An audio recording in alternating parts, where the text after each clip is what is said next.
दुनिया में अब तो खूबसूरती को भी खूबी मान लिया गया है। लड़कों की हो या लड़कियों की, हर एक की ख्वाहिश होती है कि उनका रंग गोरा हो, वो खूबसूरत लगे, लोगों की आंखों को भाएं और अपने घरों में बहुत उम्दा रोल में रहें। कायनात हर्बल आपके लिए बहुत ही खूबसूरत प्रोडक्ट लेके आए हैं। ये है वाइटनिंग फेस सोप और ये इतना उम्दा है, 100% हर्बल है, हैंडमेड है और आप इसकी पैकिंग इससे पहले कभी आपने ऐसी नहीं देखी होगी। आप इसे अपने बैग में रख सकते हैं, दफ्तर ले जा सकते हैं, स्कूल ले जा सकते हैं, कॉलेज ले जा सकते हैं और मंगवाने का तरीका बहुत आसान है। 0341657826 एक कॉल कीजिए व्हाट्सएप पे और ऑर्डर दीजिए और साथ face mask, whitening face mask ये ज़रूर मंगवाइएगा। इट्स अ कॉम्बिनेशन, दोनों की पैकिंग भी उम्दा, इसका कलर मुख्तलिफ है, इसका कलर मुख्तलिफ है, लेकिन आपको खूबसूरत बनाता है और ये तोहफ़ा है कायनात हर्बल का। बिस्मिल्लाहिर्रहमानिर्रहीम। खातिन हज़रात, मैं हूँ अख्तर अब्बास और आप सबको मेरा सलाम पहुँचे। बच्चियों की ज़िंदगी में एक लम्हा वो आता है जो उनको बहुत तंग करता है, जब शादी के बाद उनकी सास या घर वाले उसके वालिदैन को बुरा भला कहते हैं। अगर बुरा भला ना कहें तो उनके जेस्चर्स, पोस्टर्स ऐसे होते हैं कि उनको वो अच्छा नहीं समझते। पता कैसे चलता है? अगर लड़की के वालिदैन घर आए हों तो उनकी कदर नहीं करेंगे, उनको एंटरटेन नहीं करेंगे, उनकी अच्छी मेज़बानी नहीं करेंगे। लड़की कर रही होगी तो उनकी कानों में मुसलसल टॉन्टिंग जुमले आते रहेंगे। मेहमान घर में आए बैठे होंगे और ख़तून यानी सास या उनकी जो बेटियां हैं वो आके उनसे मिलेंगे नहीं। In fact they are showing disrespect. और इस पे फिर क्या करना चाहिए? क्या लड़ना चाहिए? क्या मियाँ को शिकायत करनी चाहिए? क्या सुड़ना चाहिए? जो मुझे लगता है प्रैक्टिकली कि ऐसे घर में माँ बाप को फिर कम जाना चाहिए। और चूँकि जब जाएगी तो बेटी को दुख होगा, तकलीफ़ होगी, चूँकि वो अगर फ़र्ज़ करें वो बाहर नहीं जा सकती, कोई उसके कहने पे बाहर से खाना नहीं ला सकता, फल नहीं ला सकता, बिस्किट वगैरह नहीं ला सकता, तो उसके दिल पे जो बीतेगी वो बहुत तकलीफ दे होगी। और ये टॉर्चर, चाहे उसका मियाँ अच्छा हो, घर में बाकी ज़िंदगी ठीक चल रही हो, लड़की के माँ बाप का प्रोटोकॉल ये सास ससुर पर वाजिब नहीं है और ये निकाह की शराइत में भी नहीं है। अगर वो अच्छे इंसान हो, अच्छी फैमिली हो, तो इसके जाने पे, वालिदैन के जाने पे वो खुश होंगे, उन्हें एंटरटेन करेंगे। लेकिन अब असल बात जो आपको समझनी है, अगर कोई ससुराल लड़की से खुश नहीं है तो जिस बात से उसे खुशी होती है वो भी नहीं होने देंगे। तो माँ बाप के आने से खुशी किसको होती है? दामाद को तो नहीं होगी, सास को भी नहीं होगी, ससुरी को भी नहीं होगी, बाकी लोगों, उस बेटी को खुशी होनी है। तो वो उनकी खुशी को टेक केयर नहीं करती।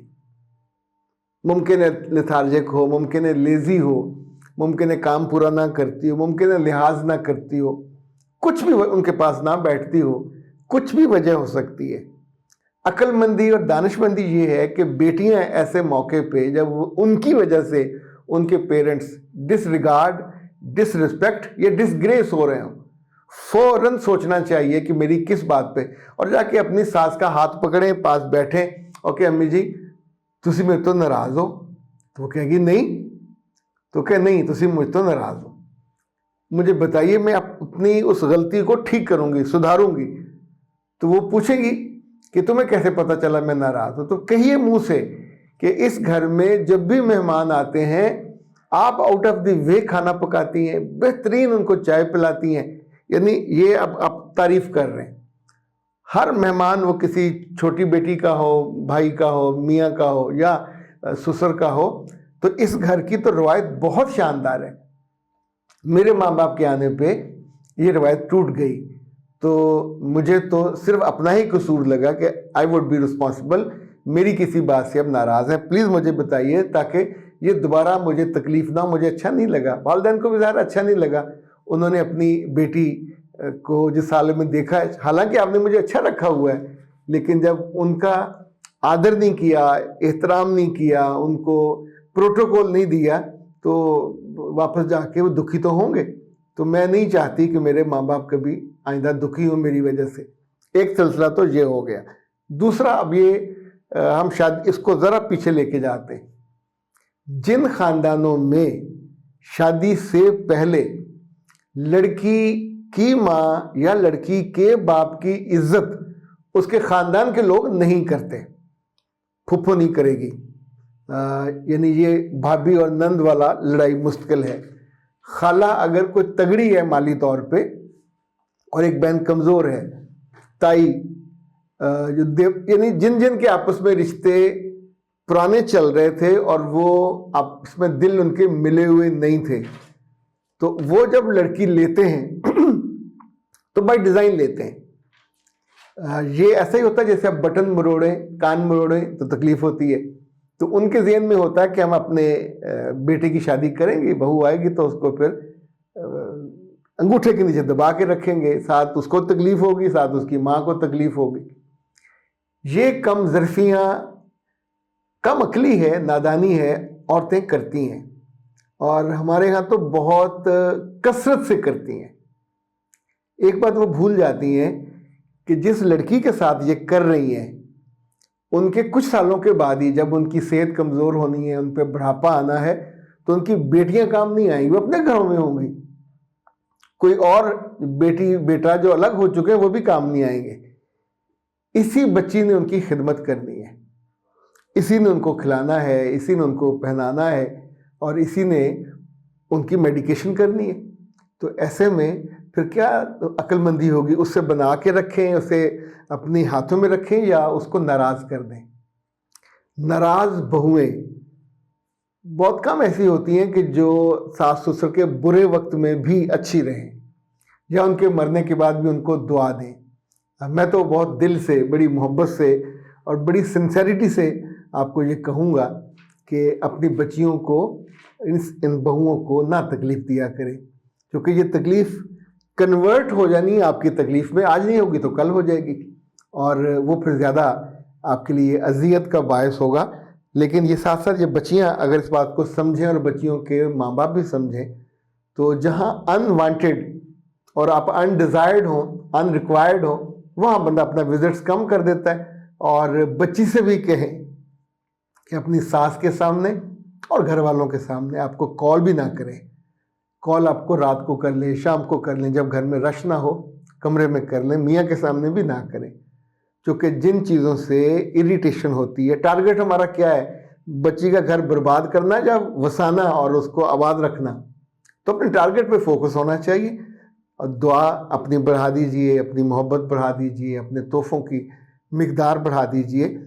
इन रूठे हुए और अक्खड़ और जो नाराज़ हैं आपके कुड़म, इनको ऑफन ऑन दावत पे बुलाया करें। जब दावत पे आएँ इनका अलग कमरा हो, इनका खाना वाना ज़्यादा अच्छा हो, इनका थोड़ा ख्याल ज़्यादा करें, तो इंशाअल्लाह उम्मीद है। और वैसे कुड़मों को तोहफ़ा तो नहीं दिया जा सकता, लेकिन जब अपना दिल ख़राब हो तो फिर आपको ब्रेन बूस्टर इस्तेमाल करना चाहिए और बहुत ही शानदार चीज़ है ये। आप मंगवा सकते हैं कायनात 0341657826, एक कॉल कीजिए। और आसमा ने पूछा था कि सर मेरी अम्मा का सर दर्द है, मेरा सर दर्द नहीं है, तो क्या करूं। मेरे बच्चे सर दर्द की वजह या तो आप होंगे या आपका कोई बहन भाई होगा, एक तो उसको हैंडल कर लें। लेकिन अगर फिर भी ये वजह नहीं है तो आपकी अम्मा के स्ट्रेस में है, टेंशन में है, उनकी नींद चेक कर लें, उनकी खुराक चेक कर लें। फिर भी मसला हल ना हो तो फिर नाज हर्ब्स का ये तोहफ़ा है, ये है माइग्रेन का, ये बहुत ही उम्दा है आधे और पूरे सर के दर्द के लिए, और आप उनसे मंगवा लीजिए। इसका नाम भी गुड बाय माइग्रेन है। और 0341657826 से आप मंगवाइए। आधे सर के दर्द में ये बहुत शानदार है। रोशनी और आवाज़ें आपको बुरी लगती हो तो बहुत अच्छा है, उल्टी आती हो तो बहुत अच्छा है। पानी ज़्यादा पिए। अंगूर और किन्नों का रस मुफीद है। इन दिनों अनार हैं, अनार का भी रस और अनार खाना इंशाल्लाह आपकी अम्मा के सर दर्द के लिए मुफीद होगा। वैसे अपने बच्चों को ज़रूर मौसम का फल खिलाया करें, अम्मा को भी खिलाया करें। अम्मा और अब्बे जो हैं वो परहेज़ करते हैं, छोड़ देते हैं कि पैसे बच जाएँ। अल्लाह ने जो जो मौसमों के फल बनाए हैं वो बीमारियों का इतनी दाफे भी हैं और उनकी मुहाफ़िज़ हैं आपकी सेहत के। इजाज़त दीजिए, अस्सलाम वालेकुम।